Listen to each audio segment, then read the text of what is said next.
Chapter 3. The first level of reading. Elementary reading. Ours is a time of great interest in and concern about reading. Public officials have declared that the 1970s will be the decade of reading. Best-selling books tell us why Johnny can or can't read. Research and experimentation in all fields of initial reading instruction proceed at an ever-increasing pace. 3 historical trends or movements have converged upon our time to produce this ferment. The first is the continuing effort of the United States to educate all of its citizens, which means, of course, at a minimum, to make them all literate. This effort, which Americans have supported almost from the beginning of the national existence, and which is one of the cornerstones of our democratic way of life, has had remarkable results. Near universal literacy was obtained in the United States earlier than anywhere else, and this in turn has helped us to become the highly developed industrial society that we are at the present day. But there have been enormous problems too. They can be summed up in the observation that teaching a small percentage of highly motivated children, most of them the children of literate parents, to read, as was the case a century ago, is a far cry from teaching every child to read, no matter how little motivated he may be or how deprived his background. The second historical trend is in the teaching of reading.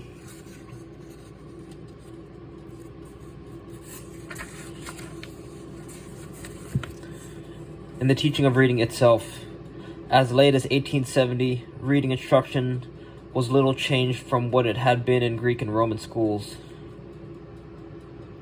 In America, at least, the so-called ABC method was dominant throughout most of the 19th century. Children were taught to sound out the letters of the alphabet individually, hence the name of this method, and to combine them in syllables, first 2 letters and at a time, and then 3 and 4, whether the syllables so constructed were meaningful or not. Thus, syllables such as AB, AC, AD, IB, IC were practiced for the sake of mastery of the language. When a child could name all of the determined number of combinations, he was said to know his ABCs. This synthetic method of teaching reading came under heavy criticism around the middle of the last century, and 2 alternatives to it were proposed. One was a variant on the synthetic ABC method known as the Phonic Method.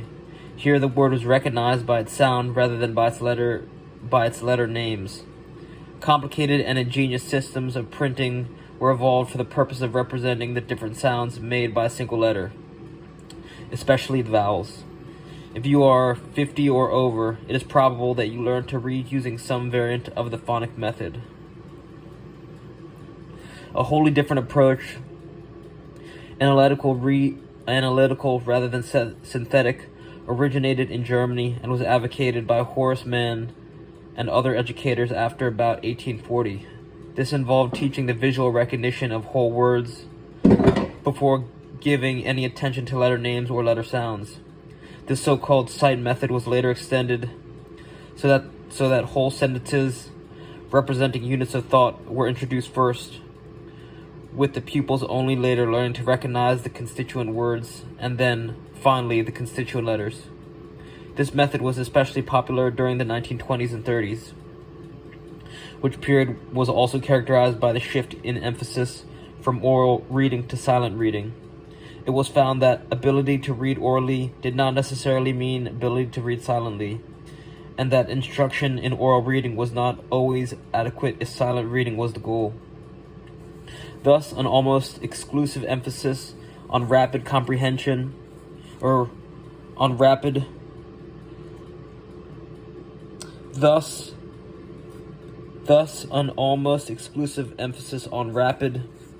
comprehensive silent reading was a feature of the years from about 1920 to 1925. More recently, however, the pendulum has swung back again towards phonics, which indeed had never entirely left the curriculum. All of these different methods of teaching elementary reading were successful for some pupils, unsuccessful for others. In the last 2 or 3 decades, it has perhaps been the failures that have attracted the most attention, and here the third historical trend comes into play. It is traditional in America to criticize the schools for more than a century. Parents, self-styled experts, and educators themselves have attacked and indicted the educational system. No aspect of schooling has been more severely criticized than reading instruction. The current books have a long ancestry, and every innovation carries in its train a posse of suspicious and one feels unpersuadable observers. The critics may or may not be right, but in any event, the problems have taken on a new urgency as the continuing effort to educate all citizens has entered a new phase, resulting in ever-growing high school and college populations. A young man or woman who cannot read very well is hindered in his pursuit of the American dream, but that remains largely a personal matter if he is not in school. If he remains in school or goes to college, however, it is a matter of concern for his teachers as well, and for his fellow students. Hence, researchers are very active at the present time, and their work has resulted in numerous new approaches to reading instruction. Among the more important new programs are the so-called eclectic approach, the individualized reading approach, the language experience approach, the various approaches based on linguistic principles, and others based more or less closely on some kind of programmed instruction. In addition, new mediums such as initial teaching alphabet have been employed, and sometimes these involve new methods as well. Still, other devices and programs are the total immersion method, the foreign language school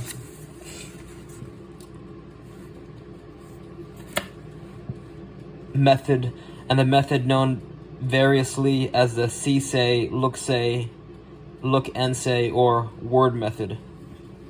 Doubtless, experiments are now being undertaken in methods and approaches that differ from all these. It is perhaps too early to tell whether any of these is the long-sought panacea for all reading ills.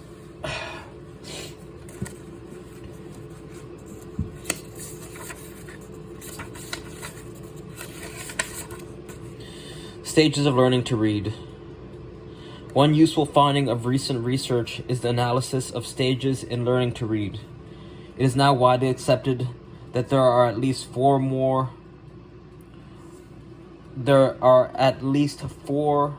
or less clearly distinguishable stages in the child's progress toward what is called mature reading ability.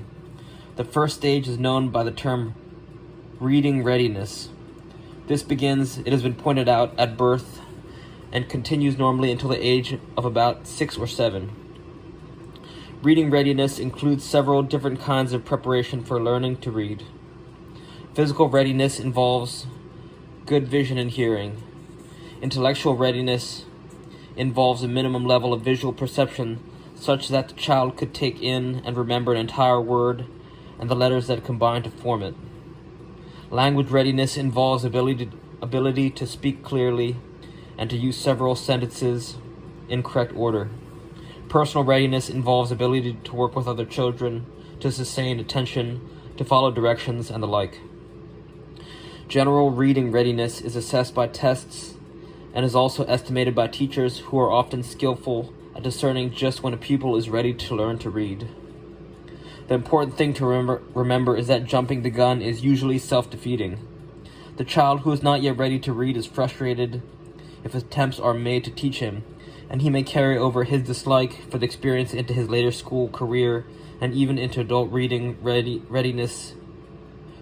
And even into adult life.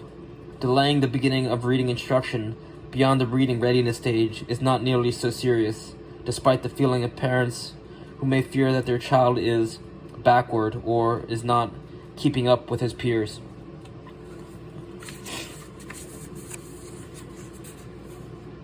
In the second stage, children learn to read very simple materials. They usually begin, at least in the United States, by learning a few sight words, and typically manage to master perhaps 300 to 400 words by the end of the first year. Basic skills are introduced at this time, such as the use of context or meaning clues and the beginning sounds of words. By the end of this period, pupils are expected to be reading simple books independently and with enthusiasm. It is incidentally worth observing that something quite mysterious, almost magical, occurs during the stage. At one moment in the course of his development, the child, when faced with a series of symbols on a page, finds them quite meaningless. Not much later, perhaps only 2 or 3 weeks later, he has discovered meaning in them. He knows that they say, "The cat sat on the hat." How this happens, no one really knows. Despite the efforts of philosophers and psychologists over 2.5 millennia to study the phenomenon, where does meaning come from? How is it that a French child would find the same meaning in the symbols "le chat s'ayat sur le chapeau"? Indeed, this discovery of meaning in symbols may be the most astounding intellectual feat that any human being ever performs, and most humans perform it before they are 7 years old. The third stage is characterized by rapid progress in vocabulary building and by increasing skill in unlocking the meaning of unfamiliar words through context clues. In addition, children at this stage learn to read for different purposes and in different areas of content, such as science, social studies, language arts, and the like. They learn that reading, besides being something one does at school, is also something one can do on one's own, for fun, to satisfy curiosity, or even to expand one's horizons. Finally, the fourth stage is characterized by the refinement and enhancement of the skills previously acquired. Above all, the student begins to be able to assimilate his reading experiences, that is, to carry over concepts from one piece of writing to another, and to compare the views of different writers on the same subject. This, the mature stage of reading, should be reached by young persons in their early teens. Ideally, they should continue to build on it for the rest of their lives. That they often do not even reach it is apparent to many parents and to most educators. The reasons for the failure are many, ranging all the way from various kinds of deprivations in the home environment, economic, social, and or intellectual, including parental illiteracy, to personal problems of all kinds, including total revolt against the system. But one cause of the failure is not often noted: the very emphasis on reading readiness and on the methods employed to teach children the rudiments of reading has meant that the higher levels of reading have tended to be slighted. This is quite understandable, considering the urgency and extent of the problems found on this first level. Nevertheless, effective remedies for the overall reading deficiencies of Americans cannot be found unless efforts are made on all levels of reading.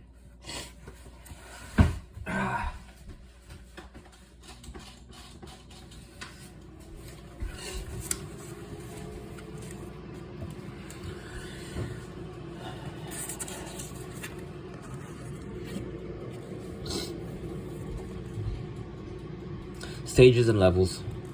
We have described 4 levels of reading, and we have also outlined 4 stages of learning to read in an elementary fashion. What is the relation between these stages and levels? It is of paramount importance to recognize that the 4 stages outlined here are all stages of the first level of reading, as outlined in the previous chapter.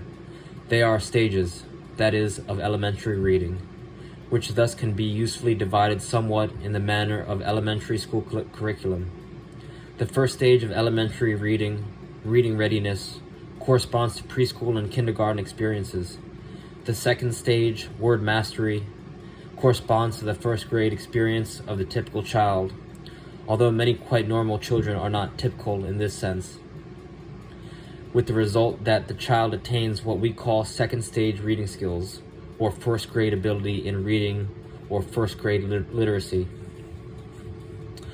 The third stage of elementary reading, vocabulary growth and utilization of context, is typically, but not universally, even for normal children, acquired at about the end of the fourth grade of elementary school, and results in what is variously called fourth grade or functional literacy, the ability, according to one common definition, to read traffic signs or picture captions fairly easily, to fill out the simpler government forms and the like.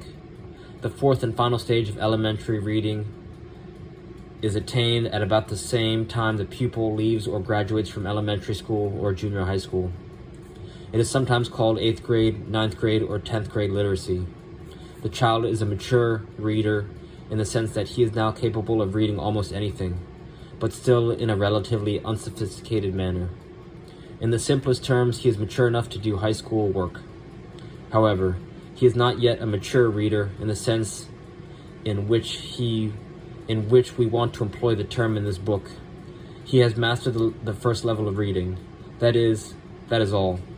He can read on his own and is prepared to learn more about reading, but he does not know yet how to read beyond the elementary level. We mention all this because it is highly germane to the message of this book. We must assume that you, our reader, have attained 9th grade literacy, that you have mastered the elementary level of reading, which means that you have passed successfully through the 4 stages described. If you think about it, you realize that we could not assume less. No one can learn from a how-to-do-it book until he can read it, and it is particularly true of a book purporting to teach one to read that its readers must be able to read in some sense of the term. The difference between aided and unaided discovery comes into play here. Typically, the 4 stages of elementary reading are attained with the help of living teachers. Children differ in their abilities, of course. Some need more help than others, but a teacher is usually present to answer questions and smooth over difficulties that arise during elementary school years. Only when he has mastered all of the 4 stages of elementary reading is the child prepared to move on to the higher levels of reading. Only then can he read independently and learn on his own. Only then can he begin to become a really good reader. Higher levels of reading and higher education. Traditionally, the high schools of America have provided little reading instruction for their students, and the colleges have provided none. That situation has changed in recent years. 2 generations ago, when high school enrollments increased greatly within a relatively short period, educators began to realize that it could no longer be assumed that entering students could read effectively. Remedial reading instruction was therefore provided, sometimes for as many as 75% or more students. Within the last decade, the same situation has occurred at the college level. Thus, approximately 40,000 freshmen entering the City University of New York in the fall of 1971, upwards of half or more than 20,000 young people had to be given some kind of remedial training in reading. That does not mean, however, that reading instruction beyond the elementary level is offered in many U.S. colleges to this day. In fact, it is offered in almost none of them. Remedial reading instruction is not instruction in the higher levels of reading. It serves only to bring students up to a level of maturity in reading that they should have attained by the time they graduated from elementary school. To this day, most institutions of higher learning either do not know how to instruct students in reading beyond their elementary level or lack the facilities and personnel to do so. We say this despite the fact that a number of 4-year and community colleges have recently instituted courses in speed reading, or in effective reading, or competence in reading. On the whole, though there are exceptions, these courses are remedial. They are designed to overcome various kinds of failures of the lower schools. They are not designed to take the students beyond the first level or to introduce him to the kinds of levels of reading that are the main subject of this book. This, of course, should not be the case. A good liberal arts high school, if it does nothing else, ought to produce graduates who are competent analytical readers. A good college, if it does nothing else, ought to produce competent syntopical readers. A college degree ought to represent general competence in reading such that a graduate could read any kind of material for general readers and be able to undertake independent research on almost any subject, for that is what syntopical reading, among other things, enables you to do. Often, however, 3 or 4 years of graduate study are required before students attain this level of reading ability, and they do not always attain it even then. One should not have to spend 4 years in graduate school in order to learn how to read. 4 years of graduate school, in addition to 12 years of preparatory education and 4 years of college, that adds up to 20 full years of schooling. It should not take that long to learn to read. Something is very wrong if it does. What is wrong can be corrected. Courses could be instituted in many high schools and colleges that are based on the program described in this book. There is nothing arcane or even really new about what we have to propose. It is largely common sense. Reading and the democratic ideal of education. We do not want to seem